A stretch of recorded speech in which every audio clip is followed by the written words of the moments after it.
Welcome to Puck Talk CS. There is no reason not to talk about the fact that New York is back.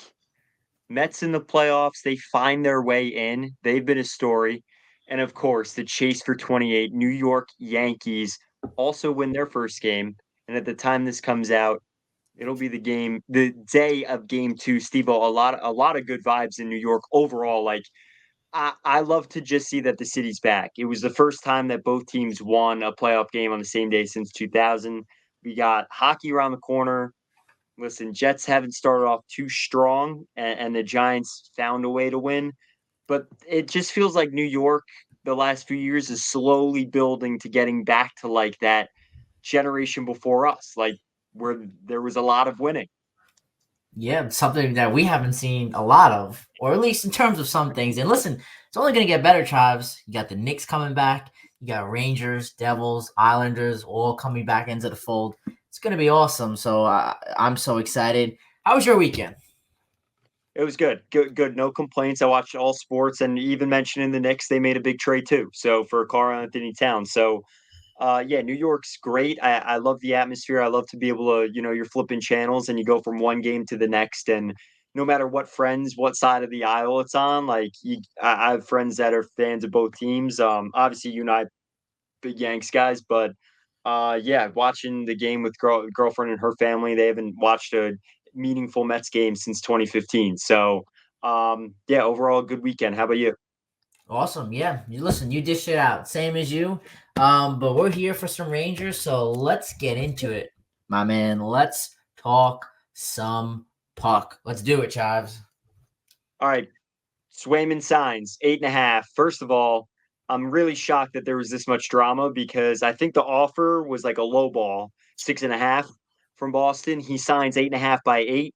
Big deal because that's going to affect Igor Shesterkin. He is the next guy up. Now, Ilya Sorokin signed, I believe, 8.5.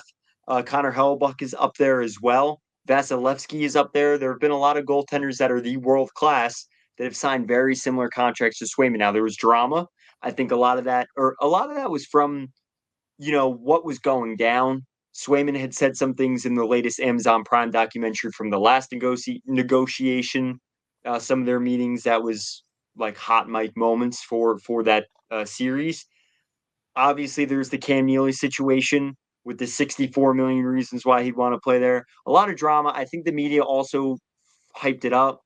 I think they're trying to be a little bit like the NFL, NBA, but the reality is, Steve, I think if this is NFL, NBA, like Swayman would have been out of there. Like Swayman would have been gone, right? Like NFL, I'm a Raider guy, painfully so, but like Devontae didn't waste no time. When he wanted out of Green Bay, he was gone. Like that, and it was a bombshell. It was a Woj bomb. You don't really have that in the NHL, and this goes to prove again that NHL players aren't really like that. Swayman stays.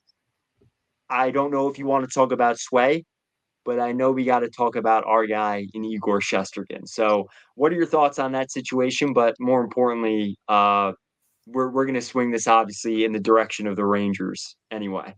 Yeah, really quick, I want to ask you, Devonte Adams. You could give me a quick yes or no. He going or he staying? Yeah, he's got to go. I think this team again has to rebuild, so he's got. Good. All right.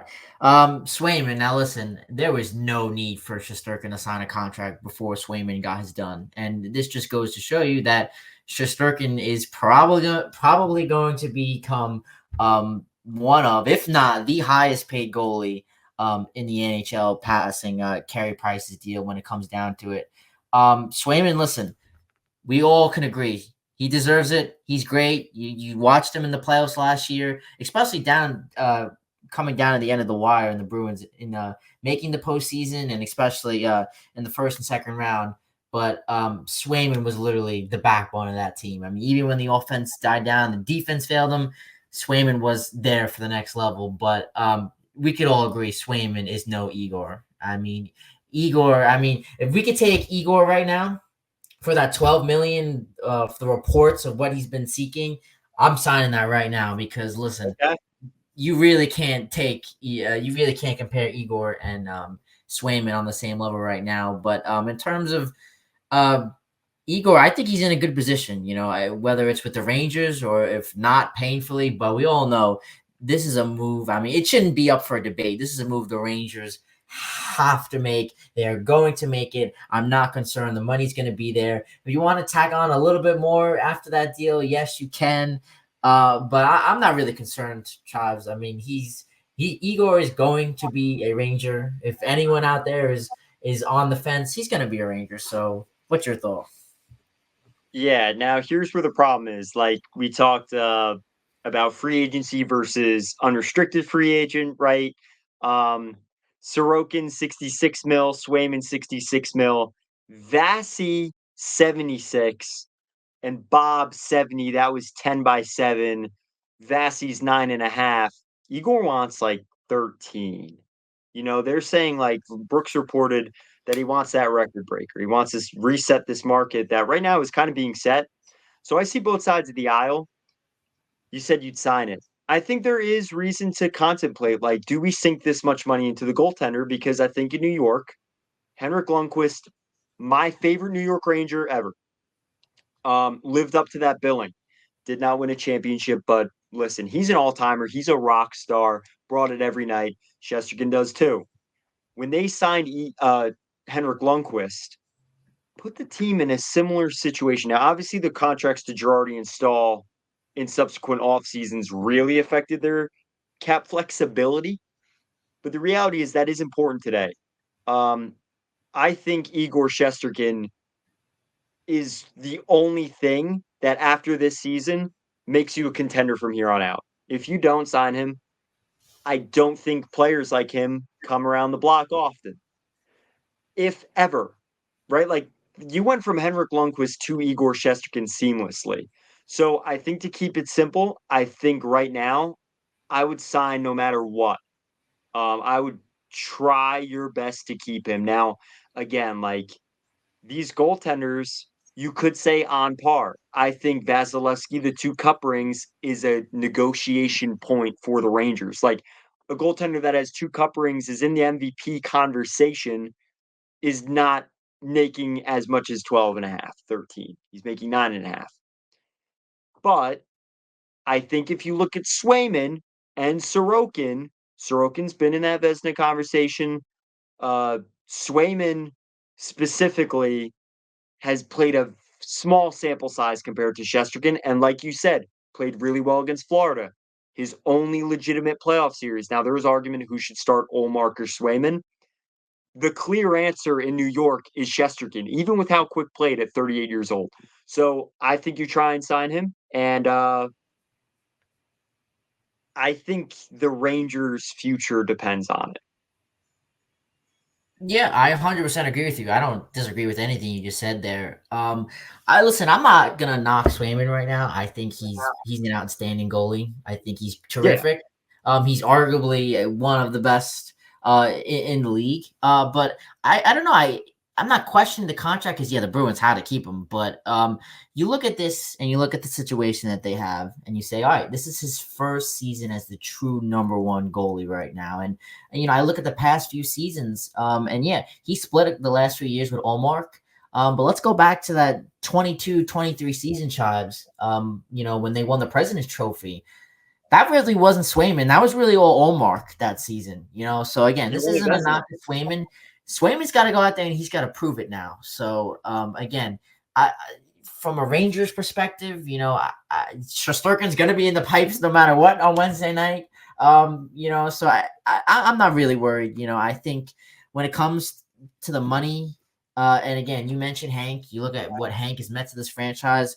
We're very reliant on our goaltenders. Whether you want to look at last year's postseason, you want to go back 2 years, 3 years, every single year, the Rangers, at a certain point, even in the season 2, had to rely on their goaltender. And you could go and say that the Rangers will go as far. I said this last year. The Rangers will go as far as their goaltender will take them. So when it comes to Igor, gotta pay him, man. I'm not concerned about the money. You gotta dish it out. And also, you mentioned this on last week's episode.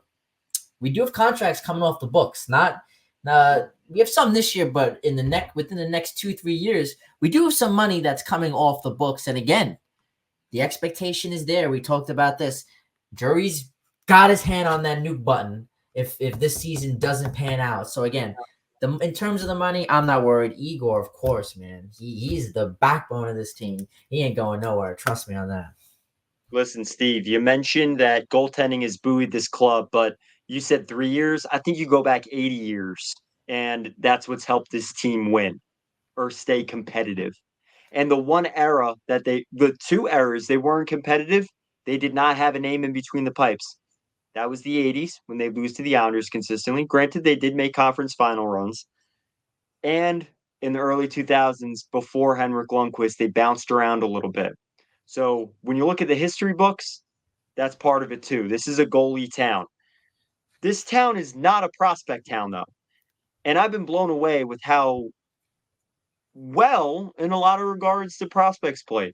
We talk, these guys have been placed now on waivers, but Brendan Othman, Matthew Robertson, Connor Mackey, we've seen some of the goaltending. We've seen some of the defensemen. Mancini hasn't been dropped yet. Zach Jones is looking pretty good at 20, just 23 years old. And you also have the young guys that are currently on the roster. Steve, I want to know who stood out to you because to me, there weren't any A plus guys out there, but there was a lot of B level prospects. And to me, that's going to help this organization in the near future.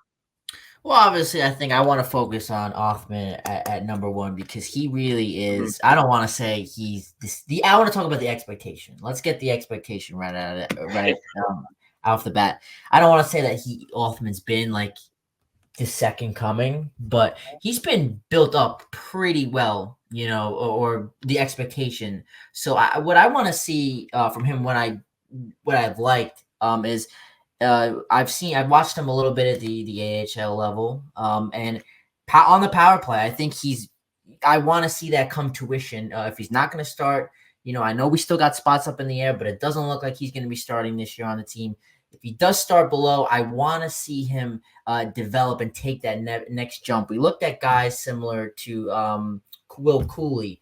I want to see Othman come up, and yeah, he got that small little glimpse last year in that small little spurts, but he really has that pop and that potential on the power play. If we could develop that and bring him in, and listen, I know we all want to see him, but it's just when are we going to get the opportunity to see him? I know a lot of people want to see that come in tuition, but for me, I want to ask you: do you think Othman's going to get the opportunity this year? I think he's only going to get the opportunity if a top nine forward goes down. He's not going to play fourth line. He's 21 years old. The AHL development's going to help him. He put up 49 points last season, albeit very strong on the power play. Could be better 5-on-5. He's gritty, but I think at the NHL level, we saw he's just, at least from the last time he played NHL time, 3 games in January, he was not ready. So, answer simply, I think we'll see him. I don't know in what capacity. The next one that I'll pivot over to is one that I think is another one that I'm really excited for, and that's Gabe Perreault.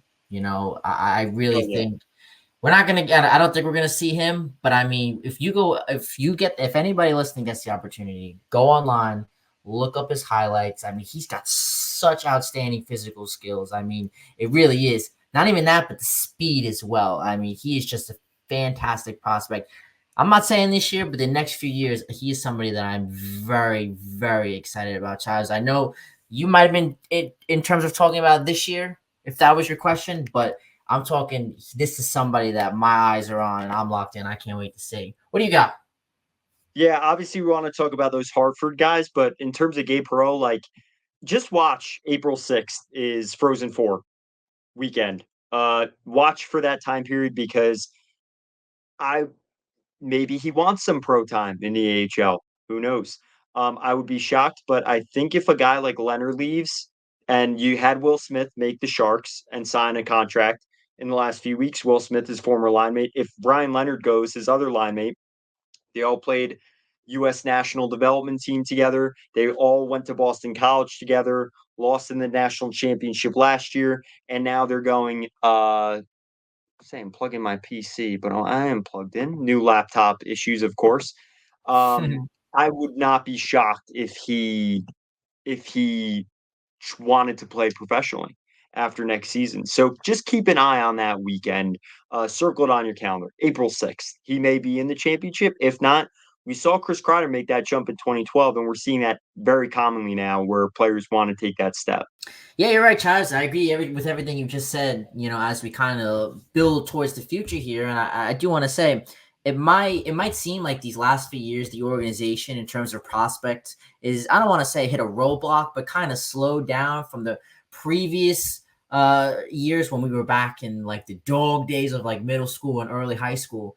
But I want to say, moving forward, we have a good mix of talent. I think we have guys that have good physicality, and not to mention, a lot of our offensive prospects that we just pounded out. But I do think we got a couple of defensive dogs down there, a lot of young players, I think that could really fit into the long-term success. We're going to see Zach Jones is one of them, get a real good shot and a role on this team moving forward. But I think, we do have a lot of pieces to make a significant impact at the NHL level as we continue to develop players. And I think some of these guys might be able to step in and play crucial roles this year. Who knows who gets injured, knock on wood, you hope it doesn't happen, but you don't know. We saw, you look at Lindgren, even though Lindgren this year, he's going to be out to start the year. He's typically not somebody I don't worry about, but Fox, you never know. So, but again, we got our core. We know the expectations this year, Charles. I want to circle it back to this core. Jury's got his hand on the nuclear button if this thing doesn't pan out. So I want to hear from you. Who is one player right now that you have circled in this lineup? Who do you think needs to step up and make an impact this year?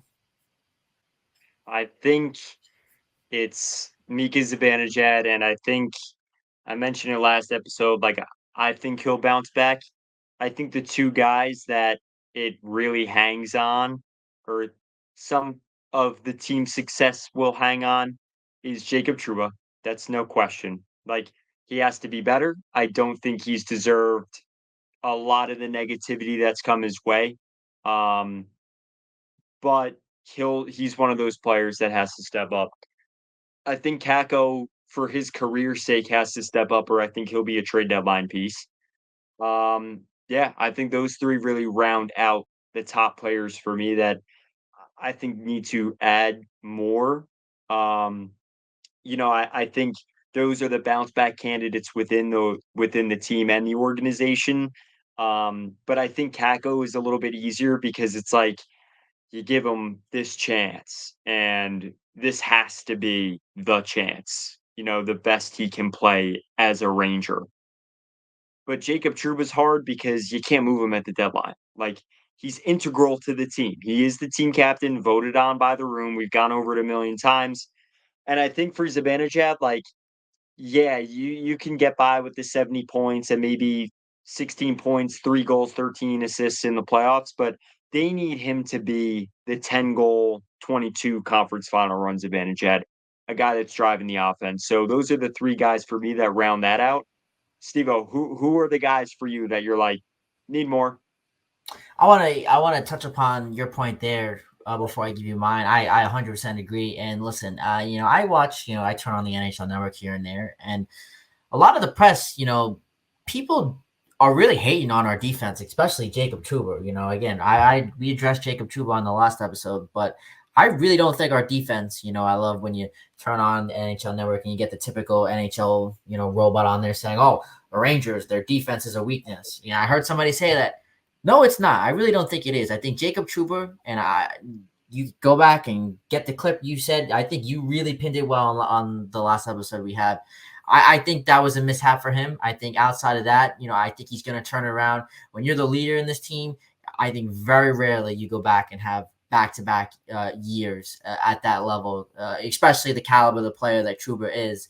Also, Ryan Lindgren, yes, he gets injured a lot, but I mean, I'm not worried about him. We know he's a dog. He's tough as rocks. The durability for him, I think he's proved it, on all levels, and you got Keandre Miller, you got Fox, Schneider. I really don't think there is a lot of holes when you look at this defense, especially playing in front of Igor. I think Igor is a big element to this part. the defense worked last year. The defense worked the year before that. And you really, again, the pieces were still there. To me, Truber, Miller, Lindgren, Fox, the top four guys you got on the lineup, I think really say it all. I mean, so I've before I give you mine, if you have any other points on that, alrighty, Here's I'll give you yours. mine then. So Riley Smith for me, I think is one of the pieces. I got two main guys circled, and I think Riley Smith is a big one for me. You mentioned Zibanejad. I think Riley Smith has the potential to solve that problem. Blake Wheeler was a potential option to solve that problem last year. We graded that deal high. We know how that turned out. And I think it's going to be really interesting to see how, a proven player like Riley Smith. Yeah, Blake Wheeler was proven, but his role was different. Riley Smith, the role he played on Pittsburgh, the role he played on Vegas is kind of going to be similar to the role he's playing on this New York Rangers team for this year. So I'll be interested to see how somebody that's been proven, especially in the playoffs as well, going back to the Golden Knights teams, how does he fit into this team? We're talking about a player that who has had, more than 6 successful seasons, 50 or more points. He has the offensive talent there, whether it's skating, puck control. I'm really interested to see how he fits in with Zibanejad and Carter. He's somebody that if we can unlock Mika Chaz, we'd be a force to be reckoned with. So I want to give Riley Smith the shout out there. You want me to keep going, or you got a point there on Smith? No, I think we graded the Blake Wheeler deal the way it should have been. I think in hindsight, obviously it doesn't work out, but you have to give credit to the deal itself. Like the deal was good.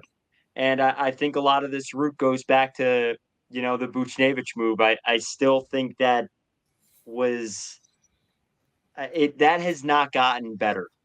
Like I think in some respects, dealing Ryan McDonough has never fully felt like there's been redemption there, not only from the result of the players that they got in return or the defense itself. Like I still think McDonough would be like the 1B guy on this team to Adam Fox. But I do think that the Buchnevich move has left this hole, and now we're going on 4 or 5 seasons. We'll see what Riley Smith brings veteran presence. I agree. But listen, he had a down year in Pittsburgh. He gets the pass because Pittsburgh struggled. But I do think Riley Smith's going to be crucial to being an energizer on that first line. Like we saw what the second line was capable of, but I did think outside of Kreider, that first line was pretty dry in the playoffs. I do have to say, I think last year in Pittsburgh, I think you got to take Smith's performance with a grain of salt because I think everybody had a down year on Pittsburgh. You want to look at Crosby, man, he put up almost 100. That's true. That's true. But listen, this next guy, if this guy has a down year, or if he's injured, I think the Rangers will have a problem, and that is Phil Hedl. I think Phil Hedl is such a full complement piece to what this team's full potential could be, and I think Phil Hedl this year is such an important piece of this team. Wherever you want to slot him in, I'm sure he's going to play at multiple points in this lineup as the year progresses. But right now, you got to slot him in, on that third line, probably with Kakko and Cooley. I think Hedl is such a driving force of that line. And listen, if he loses time this year, I think the Rangers will be in trouble. I think, Will Cooley. We brought up the questions on the last episode in the offseason. What is he going to bring on to that third line offensively? I think Hedl could be the perfect boost to that, and the Rangers need somebody to step up on that bottom in the terms of the bottom six. It's Phil Hedl. We've seen he's accomplished. We've seen what he could do. Hedl alone. We've seen what he was able to do in that playoff run. And he just he makes it so much tougher when he's on. It alleviates the pressure, not only for the Kreider and Mika line, but also for Loft, Trocheck, and Panarin. It just makes the whole lineup more detailed and depth. But if there's one thing I'm unsure of, Chaz, I'm unsure of that third line. I don't know what they're going to give you. Again, Kako's a big question mark. You really don't know what you're going to get out of him. You would like to think in a make or break deal, we gave you one more chance. You'd like to think he's going to give you something. But again, we've seen you really can't rely on Cooley that much for offensive production. Hedo is really, man, I'm going to repeat this all season long, but he really is a key part to this Rangers team this year. Yeah, and we mentioned these prospects that are going to be playing in Hartford that are going to be either key call ups or key next season, because I think a lot of people, which I'll get to down the road at some point, but I think a lot of people, like you're saying, like this is the win now with this core. But I think we're going to do a little bit of something, or Chris Drew's going to do something with like Tampa's done, where they're going to try and bridge the core a little bit. And these players are going to help fill those gaps, like at Brennan Hoffman or Adam Edstrom or Matt Rempe. Um, I think where Philip Hedl is key is that this player played 2C before he got injured last year. And they need not only Hedl to activate Kako, and Kako needs Hedl, and Kako needs Cooley because Cooley's going to be a sophomore, needs to take a little bit of another step. His style of game's great, but Cooley's also going to need Hedl because Hedl drives that line. Their line needs to be able to do both check, forecheck, and score. And I think the problem was in the playoffs, they kind of got thrust into the Carolina series late and Florida, who we struggled against overall. I'd like to see a full season, or at least give us a month of this line to see what they can do with both of those approaches. I'm excited, but I do agree. Like, I took more of the controversial guys, Kako, Truba, Zibanejad, all those guys that kind of need, like, it's, I wouldn't say make or break, but if the team wants to win, they got to be it. Filipino is going to be, I think, the X factor of the season outside of, like, obviously Igor, but there's never, gosh, I don't even want to say it, but there hasn't been a reason to question Igor yet. Yeah, and again, like I mentioned before, he's such a big element to that defense. But again, on the flip side, you want to talk about players who had negative impacts last season. Heedle was probably number one for me, if not everybody. So I think again, so crucial on that point. You mentioned things that haunted this team, especially in the postseason. Things that I want to see, Chavs, as we're ready to start the puck, drop the puck this week. I'm ready to start the season. Let's do it. I mean, New York's buzzing. You got the Yanks. You got the Mets. Football's here. Again, the only thing we're missing is the hockey, baby. But a few things that I want to see addressed, especially from the start of the season. Yeah, the stinger. Yeah, you lost in the Eastern Conference Finals. We got to get over that. And I think we will, of course. But the few things that I want to see us transition to is eliminate some of those mental mistakes, as we call them last year. Let's bring that back, but let's lay it to rest. And I think we got to watch our passing. Obviously we know Panarin. That's Panarin's game. In I'm not just talking about Panarin too. Obviously Panarin had a lot of high danger passes. But Laf, Trocheck, they also led the league in the high danger pass department. Now, yes, they do work. We are starting a new season. They work in the regular season. That's cool. But I kind of want to get away from that. And I want to get more efficient passing. I want to see an uptick in shot volume, and quality. Those are two things that I want to see. I want to set the tone with. Lavi did a great job setting the tone with last year right off the bat. I think this team is positioned well if we start off or we get into the right mindset and we start, getting right earlier on in the season. I think that's going to help us out. So if we could, kind of cut down on those high danger passes, and let's get more shot volume. Let's get more quality. I know we were all haunted, us especially, watching the Eastern Conference Final, the Rangers having 3 shots on goal in a period, again, these are not things that the Rangers have to do this week. These are things that, of course, that, always seem to haunt us when it matters most. Let's start working on it from right off the bat, if you get what I mean. What do you I think get the what you Rangers? mean. What do you think the Rangers got to work on this year, Charles? It's 5v5. They are freaks on the special teams. Like, they're freaks. I think we know what, like, you're getting another season of a lot that, like, yeah, anything can go wrong, but a lot that's like established. Like, yeah, okay, if Panarin has a down year, it's like what, 80 to 90 points. You want more, but 80 to 90 points. Like Kreider is having an unreal second half to his career. He has 147 goals in 4 seasons since he signed his contract. From 2012-13 to 2019-20, before he signed that, he had 157. He's on a tear, and he's doing it in all situations. Vincent Trocheck career year, 77 points.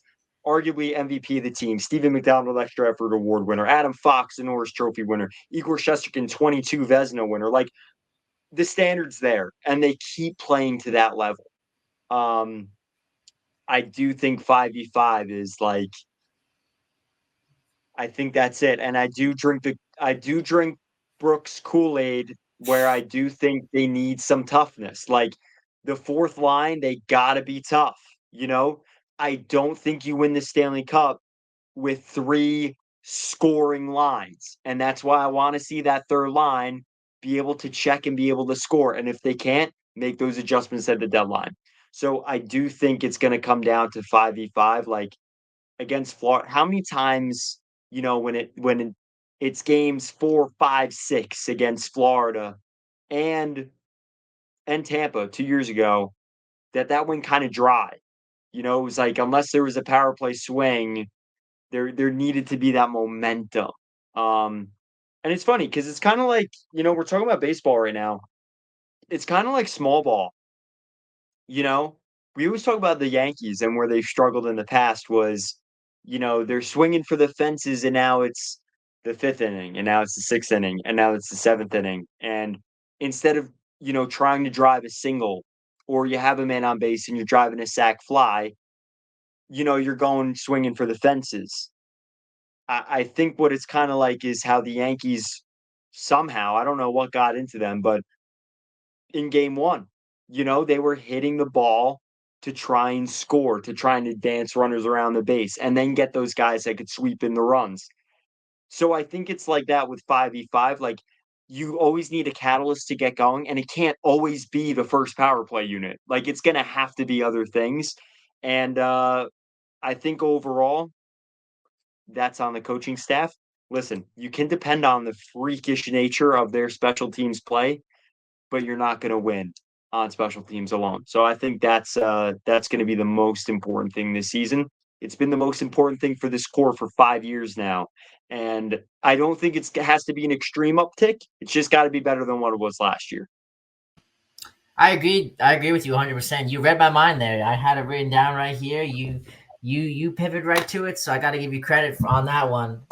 We got to be a team that relies less on our power play and our goaltending. We'll throw the goaltending in as well. You look at these last 3 seasons. Rangers have been a playoff contenders, but you look at the statistics. We've been the worst 5-on-5 goals per average game when it comes down to it. In the postseason, we've also been the best in terms of our goaltending. But again, that's not sustainable moving forward. We want to move away from that. We gotta be better on 5-on-5, and we can't rely on the goaltending. I mean, those are 2 points that we're really gonna hammer all season long. Don't get me wrong; these are important things to be good at. But it's only going to get you so far, without the ability to drive play 5-on-5. And again, you're eventually going to face a team, that's good at both sides. And then bam, the coin's going to crumble. And again, we met our match with Florida last year in the Eastern Conference Finals. So yeah, we do got to take that next step to be a true elite contender. And we got to move past relying on Igor, and we got to rely moving past the power play. I want to ask you about, Lafreniere, Chives. I think a lot of people talking about he broke out. What a year he had last year. Yeah, he had a great year, but now we move forward. The second year after a great year is always harder than the year that you just had, as in terms of having a great year. That's what everybody says. What are your expectations for him moving into this year? Do you think we're going to see him regress a little bit? Are we going to see him on par from his performance last year, or do you expect him to even be better than that when you're playing on a line with Trocheck and Panarin? What are your expectations for him this year?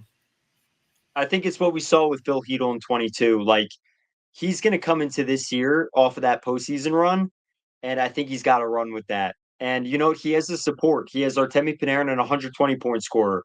Vincent Trocheck, 3 points below 80, and the he won the club's most prestigious in-house award. Uh, and he can drive play now. I think the ceiling should be as high as 100 points, and I think the floor is where he was at last year because I think he has the potential to blow that away. Remember, they started with Phil Heedle. They were on a tear, but I think he has the capability to fill some gaps and get maybe 10 more goals, maybe 20 more points, maybe 30 more points. Like, I think the sky's the limit. And with Panarin out right now, he's also on the power play. We don't know about opening night. I'm sure by the time this comes out, some important news will drop or whatever. But this is a player that I think is on the precipice of really, like, there was the breakout last year, there was the postseason performance.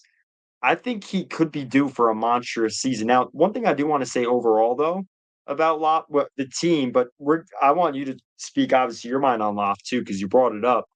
I think we have to expect there's going to be a point of regression somewhere. Like whether it's Jonathan Quick as the backup, whether it's Shesterkin in a contract year, is he going to have an all-time season? Is he going to face a stretch like we saw last January? Is Fox going to get injured again? Is he going to put up 80? Is Vincent Trocheck like? I think the dependent factors, there's independent and dependent factors. I think that line, no one should worry about. Like, I think they are one of the best lines in the NHL. And in the case of Lafreniere, I think the ceiling is sky's the limit. But again, I think overall, there's a lot. Like, I feel like I was writing for Forever Blue Shirts, like bold predictions, but like, that's not like we have to expect something's going to happen and they're going to have to be resilient against it. But I do think something I'm counting on is Lafreniere being better. What about you? I'll answer your question head on. Will Cooley. I think Will Cooley is somebody, and people listening might be like, "What?" Will Cooley to me, I think, is a prime candidate, somebody that I think might take a step back. I think last year, yeah, he came out, he looked great. His physicality was awesome. I mean, he was one of the rookie leaders in block shots and hits, and his physicality was really awesome. Uh, but if he can't match what he gave last year in last year's regular season, then he's not providing anything to this team. Because again, offensively, you know, Will Cooley was one of our team leaders in breakaways last year, and I remember him scoring on none of them. So he is somebody that, again, offense for him is a big question, and he really played a big role last year. If you go back and recall, defensively and physicality wise, he played a big role. If he can't match what he did last year, anything less is a down tick. And I'm completely with you. Hockey's so unpredictable. You got to account for a downtick in some area. Maybe it's Jonathan Quick. I mean, could be Jonathan Quick. I mean, you look at his last 4 seasons minus last year. I mean, all his numbers were trending way down. Last year it was just lightning in a bottle. So but back to Loft. I think I don't think it's going to be Lafreniere. I think he finally got his shot last year. In the top six alongside Panarin and Trocheck. And I think he meshed really well with them. Whether you want to consider his 28 or 29 goals, whatever he had, breaking out, you can consider that. But I really don't think his performance last year was quite first overall value yet. A lot of people might be like, whoa, I'm not hating on him. I just think that the ceiling for him is much higher. Obviously any organization's, top pick, should be higher than this. So I don't think he's reached the ceiling yet. I think he's earned the playing time out of his season last year, and he's going to get the playing time from here on out last year. So, I need to see more progression from him. And how about this? More progression from him, for me, in my eyes, could be the same performance he gave you last year. If he gives you the same year he did last year, 2 years in a row, then I'm ready to say, you know what? That's my top level player. I might not need to see him come out here and give you 40, 45 goals. I don't think I need that right now on my team. You got Panarin and Trocheck on the line. I'm with you. That line's going to be buzzing.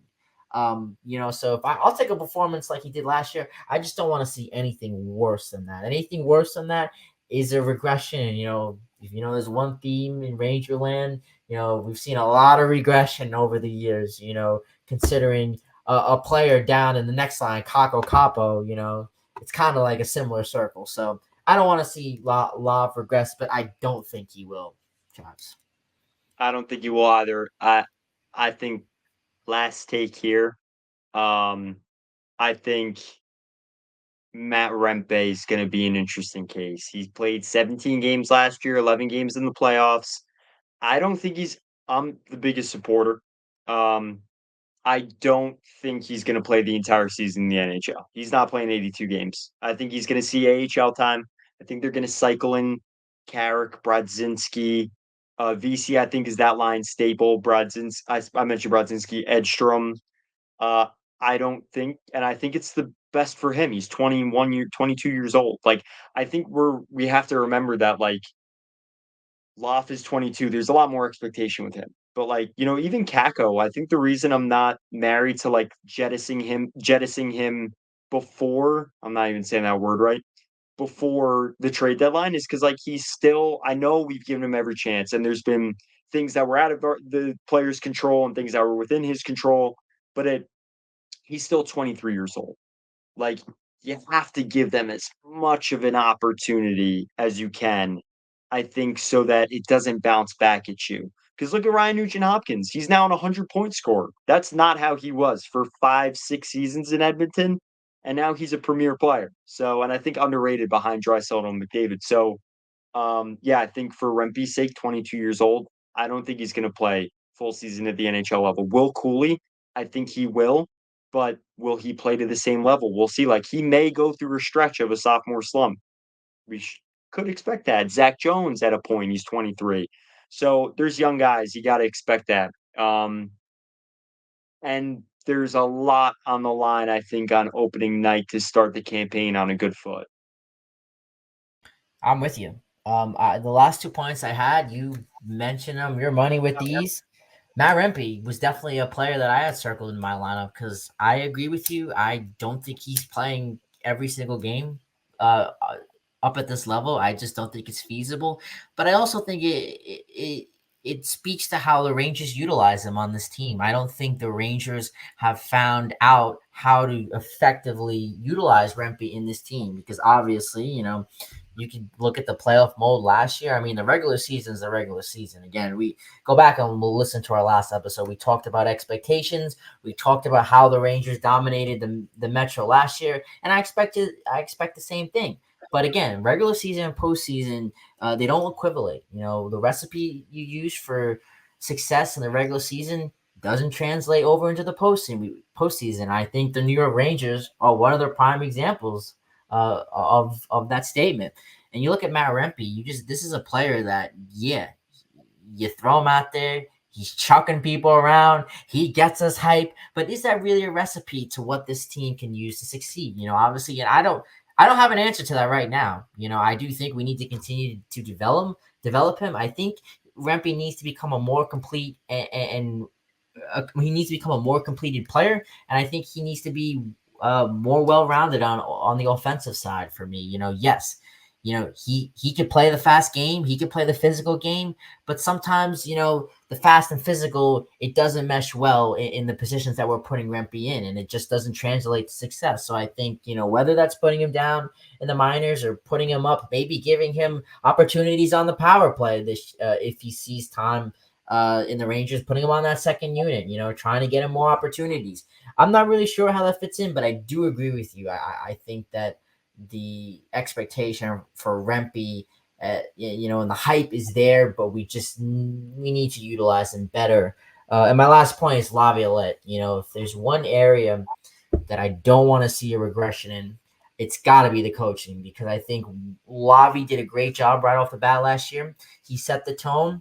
We got out there, and the soon as puck dropped, in Buffalo, the boys were buzzing, and it really continued throughout the whole season long. We saw it on that road trip, at the end of October and into November last year. The coaching was strong. The boys came out, they were disciplined, and we were playing a really strong game, and I think, Laviolette, obviously you look at the course of his career, you expect nothing less from him. But if there's one area Chaz, that I don't want to see regression in, it's the coaching, because I don't want to be sitting here, in November and the Rangers are, or 3-8. That wouldn't be pretty either. But I wouldn't expect that as a prediction. So I'll leave you with the last word here before we wrap. Well, I could go the funny route. I'll go there in a moment, but yeah, I think I wonder, can the Rangers utilize Matt Rempe to further I guess in some ways further antagonize their opponents? Like, I think if the Devils are going to hand in their lineup and Curtis McDermott's going to be in the lineup sheet, I think there's ways that if you need to get something out of the team, he can be an energizer and still can be. And it's controversial, but it's kind of like what Truba said in the Amazon series. He said, like, I don't need anyone to like me. And I like that mentality because, frankly, the Rangers don't need the league to like them. And for you and I growing up, we watched a lot of New York Rangers teams where there were mostly likable guys on. 2014 might be the outlier with Dan Carcillo, Tanner Glass, but like nobody, like New York is a magnet. They have a lot of rivals, even out of division, the Bruins. I think Rempe should be used as a chess piece in that respect. I know when we had Greg Wyshynski, so like almost like the Rempe button, like when you kind of need that boost, you bring him in, and I like that. So I do wonder if they utilize him and his role and like his character as something, because I think he played a lot better in the preseason. So I do think his skill upticked. He trained with Kreider over the summer. I like the way he looked. He looked better. He looked a little bit faster. But man, Pittsburgh's opening night. And I think in a lot of ways, the Rangers should be able to handle this, but it's always a barn burner there. You're without Lindgren. You might be without Panarin. They both have skated, but you're definitely without VC. I don't think he's skated yet. So you're going to be down a few guys, which we might see a man. We might see a Mancini in the lineup. We're going to see Zach Jones. We're going to see how does Trouba rebound. Like these are all going to be things on opening night. Sorry, Italian dinner coming up on me there. Yeah, I think with Pittsburgh, it's the first step into another campaign, and I would bet $1 million on a Kevin Hayes hat trick. Oh, going for the gold right there. That's interesting. That My that won't be savings account is going on that. Like it's all of it. might make some money there, but I can tell you the episode after that night definitely will not be a fun one. uh, No. there's one thing I'm not looking forward to. Opening night. I'm excited, but I can't hear dun, dun, dun, let's go Pens. Oh my god! Every 2 seconds. Oh, I know. So annoying. I think that's got to be one of the most annoying things, out of all the NHL is the Penguins stupid horn. I was at the Devils preseason game. The Rangers lost like 3-1. I got free tickets. I gotta say the Ric Flair woo. I don't know where it came from. I found it really cheesy. So I thought that bothered me almost just as much. Like, where's the genuine, like these clubs? Like the Pens have been around. They've won what, 5 Stanley Cups? And this is what we're still doing. Like you don't have a chant. The city doesn't have like a thing. I'm just shocked. Like I am. It's so annoying. But listen, we got to be ready because they're going to be ready too, because they got to start their season strong, because this is a big season for them as well. The expectation might not be there, but if we think we're under a microscope this year, what the heck are they this year? Because they are. I mean, our version of blowing up our team versus the version of blowing their team up. I mean, there's just got to be a nuke times 20. I mean, this is a big season for them. They are on the very, very end of about to hit a rebuild. So the expectations there. They want to get out there. They want to beat us. They don't like us. There's nothing they'd love more than getting off to a hot start again against us. So I'm gonna be ready. And that'll wrap us up here for this episode of Puck Talk CS. New season season 7 of Puck Talk CS. Of course, follow our socials at Puck Talk CS to stay tuned to everything New York Rangers hockey. And always remember, it's just the luck of the puck.